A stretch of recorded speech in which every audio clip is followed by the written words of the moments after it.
ಯಾಕೆ ಪಿತೃಪಕ್ಷಗಳನ್ನ ಮಾಡಬೇಕು ಅಂತ? ಹೆಸರಲ್ಲೇ ಇದೆ ಪಿತೃಪಕ್ಷ ಅಂತೇಳಿ. ಪಿತೃಗಳು ಅಂತಂದರೆ ನಮ್ಮ ಪರಂಪರೆಯಲ್ಲಿ ಗತಿಸಿರತಕ್ಕಂತಹ ಹಿರಿಯರಿಗೆ ನಾವು ಪಿತೃಗಳು ಅಂಥೇಳಿ ಹೇಳ್ತೀವಿ.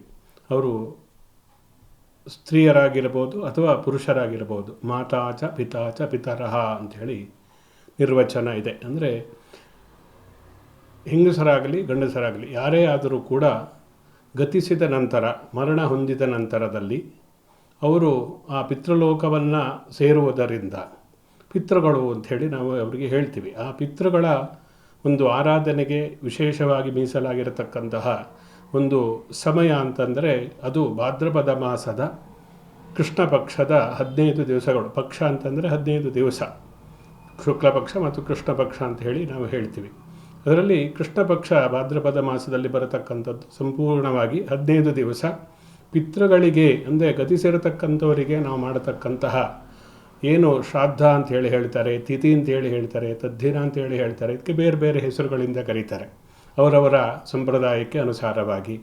ಅದರಿಂದ ಈ 15 ದಿವಸಗಳಲ್ಲಿ ಆ ಪಿತೃ ಆರಾಧನೆಗೆ ವಿಶೇಷವಾದಂತಹ ಮಹತ್ವವನ್ನು ಕೊಟ್ಟಿರುವುದರಿಂದ ಜೊತೆಯಲ್ಲಿ ಈ ಹೇಗೆ ನಾವು ಒಂದು ನವರಾತ್ರಿಯನ್ನು ಆಚರಣೆ ಮಾಡ್ತೀವಿ, ವರಸಿದ್ಧಿ ವಿನಾಯಕ ಗಣೇಶ ಪೂಜೆಯನ್ನು ಮಾಡ್ತೀವಿ, ದೀಪಾವಳಿಯನ್ನು ಆಚರಣೆಯನ್ನು ಮಾಡ್ತೀವಿ, ಶಿವರಾತ್ರಿಯನ್ನು ಆಚರಣೆ ಮಾಡ್ತೀವಿ. ಹಾಗೆ ಇದೆಲ್ಲ ಒಂದೊಂದು ನಿರ್ದಿಷ್ಟವಾದಂತಹ ದೇವರಿಗೆ ಅಥವಾ ದೇವತೆಗಳ ಸಂಬಂಧಪಟ್ಟಿರತಕ್ಕಂತಹ ಆಚರಣೆ. ಆದರೆ ಈ ಗತಿಸಿರತಕ್ಕಂಥವರಿಗೆ, ಆ ಪಿತೃದೇವತೆಗಳಿಗೆ ನಾವು ಮಾಡತಕ್ಕಂತಹ ಪೂಜೆ ಏನಿದೆ ಅದಕ್ಕೆ ಶ್ರಾದ್ದ ತಿಥಿ ಅಂತೇಳಿ ಹೇಳ್ತಾರೆ.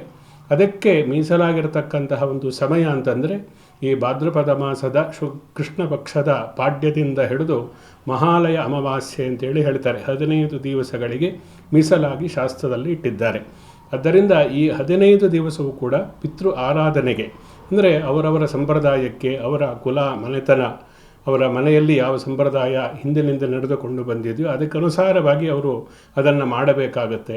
ಯಾಕೆ ಮಾಡಬೇಕು, ಇದನ್ನು ಮಾಡುವುದರಿಂದ ಏನು ಪ್ರಯೋಜನ, ಕಾಲ ಎಲ್ಲ ವ್ಯರ್ಥ ಆಗುತ್ತೆ, ಇದರಿಂದ ನಾವಿಲ್ಲೆಲ್ಲೋ ಪಿಂಡ ಅಥವಾ ತರ್ಪಣವನ್ನು ಕೊಟ್ಟರೆ ಅದು ಪಿತೃಗಳೆಲ್ಲೋ ಇರತಕ್ಕಂಥವರಿಗೆ ಅವರಿಗೆ ತಲುಪುತ್ತಾ, ಅಥವಾ ಅವರ ಪಂಚಭೂತಗಳಲ್ಲಿ ಲೀನ ಆಗಿರ್ತಾರೆ, ಅವರನ್ನು ದಹಿಸಿರಬಹುದು. ಸತ್ತ ನಂತರದಲ್ಲಿ ಅವರಿಗೆ ಅನುಸಾರವಾಗಿ ಸಂಸ್ಕಾರಗಳನ್ನು ಮಾಡ್ತಾರೆ.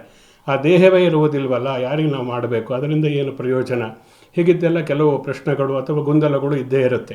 ಅದಕ್ಕೆಲ್ಲ ಸೂಕ್ತವಾಗಿರತಕ್ಕಂತಹ ಕೆಲವೊಂದು ಆ ಗೊಂದಲಗಳನ್ನು ನಿವಾರಣೆ ಮಾಡಿಕೊಳ್ಳುವುದಕ್ಕೆ ಶಾಸ್ತ್ರದಲ್ಲಿ ಪಿತೃಪಕ್ಷದ ಒಂದು ವಿಶೇಷತೆಯನ್ನು, ಪಿತೃಪಕ್ಷದಲ್ಲಿ ನಾವು ಏನು ಮಾಡಬೇಕು, ಏನು ಮಾಡಬಾರ್ದು, ಹೇಗೆ ಮಾಡಬೇಕು, ಇವೆಲ್ಲವನ್ನು ಹೇಳಿದ್ದಾರೆ. ಅದನ್ನು ನಾವು ಪ್ರಮುಖವಾಗಿ ಪಿತೃಪಕ್ಷದ ವಿಷಯದಲ್ಲಿ ತಿಳಿದುಕೊಂಡು ಆಚರಣೆಯನ್ನು ಮಾಡಿದಾಗ ಅದು ಅರ್ಥವತ್ತಾಗಿರುತ್ತೆ ಅಂತೇಳಿ ಹೇಳಬಹುದು.